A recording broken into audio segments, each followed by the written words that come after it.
So eto na nga mga sangkay, meron pong makakalaban na malupit itong si former President Duterte at kaya na pong makipagbardagulan at ngayon mga sangkay nagsalita na naman.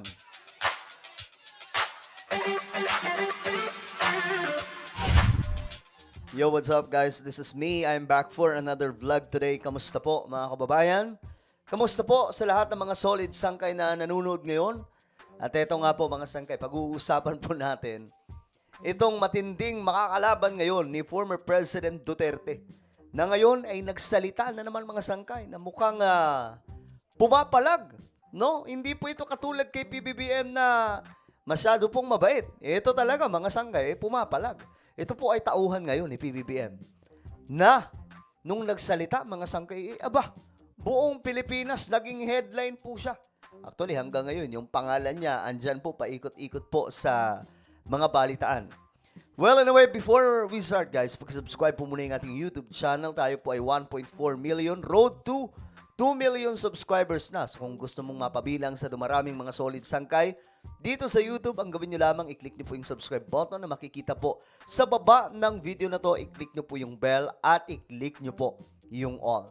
Sa mga nanonood po sa Facebook, i-follow nyo po yung ating Facebook page. Shoutout ka pala sa lahat ng mga solid sangkay na nanonood ngayon. Mabuhay po kayong lahat. Mag-comment po kayo sa ibaba ng hashtag solid sangkay kasama po ang inyong mga lugar. Okay. Eto na nga mga sangkay. Walang iba kundi itong si Attorney Claire Castro. Yung title pa lang, gusto ni Duterte patulan siya, then we will, sabi po niya. So people will know the truth. Nako po. Eto na.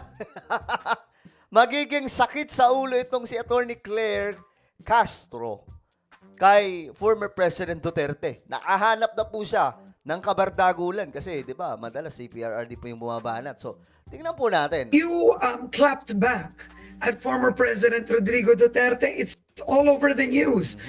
But eto tanong ko, Ayan na. isn't this what Duterte wants? Mhm. Gusto niya patulan siya eh. Then I will. Narinig yun? Then I will, sabi po niya. We will. Okay. Ulitin natin, mga sangkay, ulitin natin. Hindi, kasi nakita ko itong video, ito yon. Pakinggan po natin. Yun kasi mahaba-haba. Ito, tingnan po natin. Okay. So let's start first with this. You clapped back at former President Rodrigo Duterte. It's all over the news. But eto tanong ko, isn't this what Duterte wants? Gusto niya patulan siya eh. Then I will. We will. Okay. Ayan na. So ito yung karugtong niyan, mga sangkay. Panoorin po natin. Oh, good. But Papatulan daw niya si PRRD. Ito na ang makakatapat ngayon ni PRRD, mga sangkay. Yung may papatol sa kanya. Kasi mahilig po siya magpatutsada, di ba? O ngayon, malamang may... Kasi itong si Attorney Claire Castro, kung titingnan niyo po yung mga vlogs niya, yung kanyang mga ginagawang, ano tawag dito, pag-a-analyze sa bawat situation ng politika sa Pilipinas, matindi po mga sangkay, malalim po talaga. Kahit po, tingnan nyo na lamang po Attorney Claire Castro sa kanyang YouTube channel, matitindi po yung kanyang mga content doon about sa politics. aren't you Yeah, giving? definitely. As long as it is worth answering back, we will do that. Just Okay. avoid, so that the people will know the truth. Yan na. Because if we will allow former President Duterte to do that, Yan. keeps on doing that. Ayun na. Kung pamamayaan daw po natin si PRRD na gawin ng paulit-ulit o gawin yon, uulit-ulitin niya lang daw po yun. Paulit-ulit lang. So, ang gagawin niya, sasabayan niya. Makikipagbardagulan ng salitaan itong si Attorney Claire Castro. Now he will keep on doing that. Maybe the people will believe in him, and they may consider that as a truth, and we will prevent that. Okay. Why? So, this is it, guys. Ito na, alam ko, masaya po ngayon yung mga loyalist, ha? Diba? Mga loyalist. Matagal po itong inaabangan na magkakaroon po ng kaduelo si former President Duterte pagdating po sa mga banatan. Kasi si PRRD, nasanay po talaga siya sa mga patutsada. Ang problema lang, walang pumapatol. Kasi hindi po siya masabayan eh. Eto, mga sanggay, narinig nyo naman kahapon, di ba? Narinig nyo yung patutsada niya kaagad. Bagong upo, bumirada kaagad. So ito po, malamang ang sakit sa ulo ngayon ng mga Duterte. I was former President Duterte's comment on the Marcos administration moving into a dictatorship. Why is that important to address? Yes, because, former President Marcos keeps on repeating, keeps on telling about this dictatorship when most of us cannot see any signs that our president is gearing towards dictatorship. Remember, the one accusing the president, the former president, is the one who showed that acts of dictatorship. Actually, may punto po siya dito mga sangkay. Kasi, di ba, ang ina-accuse nila kay PBBM, magiging diktador daw po, which is, kayo ba mga sangkay, nakikita nyo bang magiging diktador? Pinagtatawanan nga lang po ng mga dilawang DDS yan. Di ba?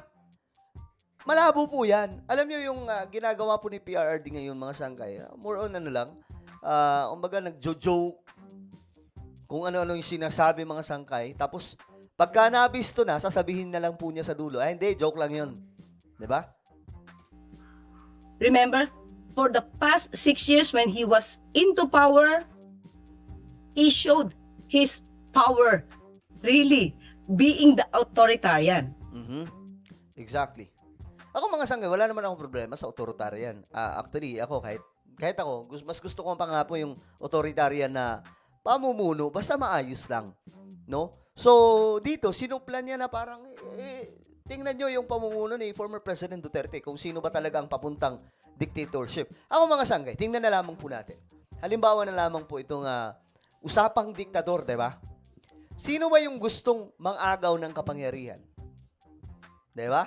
Sino ba ang gustong maipanalo ang kanyang linyada para lamang i-secure ang kanyang anak na si VP Sara? Ako mga sangkay, ang nakikita ko ditong may gustong maging diktador at manatili sa kapangyarihan, yung mga kalaban ni PBBM. Kasi sila po yung naghahangad na makuha po yung trono muli dun sa Malacanang. Di ba mga sangkay? Kabago-bago pa lang upo ni PBBM, binakbakan na. Di ba? Actually, yung may kasalanan kung bakit nag-away si PBBM at VP Sara, si former President Duterte. Kasi kung wala pong sinabi si PRRD noon na kung ano-ano kay PBBM, di ba bago pa lamang umupo si PBBM? Bago pa mang eleksyon. Bumanat na po si PRRD. Bagamat wala po siyang pinapangalanan, but we all know kung sinong sinasabihan niya na may karga daw po. Si PBBM. Di ba? So ngayon mga sangkay, nag-aaway yung dalawa. So siya po talaga yung dahilan doon. Bakit nagbabardagulan na ngayon ng unit team? Dahil po kay PRRD. Siya po yung may kasalanan. So ngayon, itong si Attorney Claire, matindi po yung mga patutsada kay PRRD. Remember what happened to ABS-CBN? Ayan. Even if the House will give or renew the franchise of ABS-CBN, he will order NTC not to allow ABS. Grabe. Niril talk dito si PRRD. Well, ito po ay magiging sakit sa ulo. Si Attorney Claire Castro. Matindi to mga sangkay. Palaban na po ito ngayon eh. Hindi na po ito katulad dati mga sangkay. Ayan po, marami nga pong nag-comment kaagad. Fight, Attorney Claire. We pray for you. New icon is born. Ma'am Claire, sagutin po yung bangag issue. Ayan, gusto ko to eh. Yung bangag issue, gusto kong ma-real talk po dito yung mga kalaban eh. Salamat po Ma'am Claire sa pagprotekta kay PBBM. Di ba? Well, tingnan po natin mga sangkay. Ano pa ang mangyayari? Ang dami po. Ang dami po dito. Puro talaga sa kanya. Oh. Puro sa kanya yung balita ngayon. Sabog na sabog po yung social media at mga balitaan. Sarap isa-isahing i-vlog eh. No? Gusto niyo ba yun? Isa-isahin nating i-vlog. Well, ano po ang inyong opinion? Nakahanap na po ng katapat si former President Duterte. At ito, kaya may pagbardagulan at sagutin ng lahat ng mga paratang ni PRRD at mga banat. Alright? So, ano po ang inyong opinion? Just comment down below. Meron po tayong YouTube channel. Ito po ay Tatak Marcos Projects. Dito nag-upload po tayo ng mga vlogs patungkol po sa mga ginagawa ni PBBM, mga project, mga sangkay na Tatak Marcos lamang. Alright? So, hanapin niyo po ito sa YouTube, then click the subscribe, click the bell, and click all. Ako na po ay magpapaalam, mag-iingat pong lahat. God bless everyone.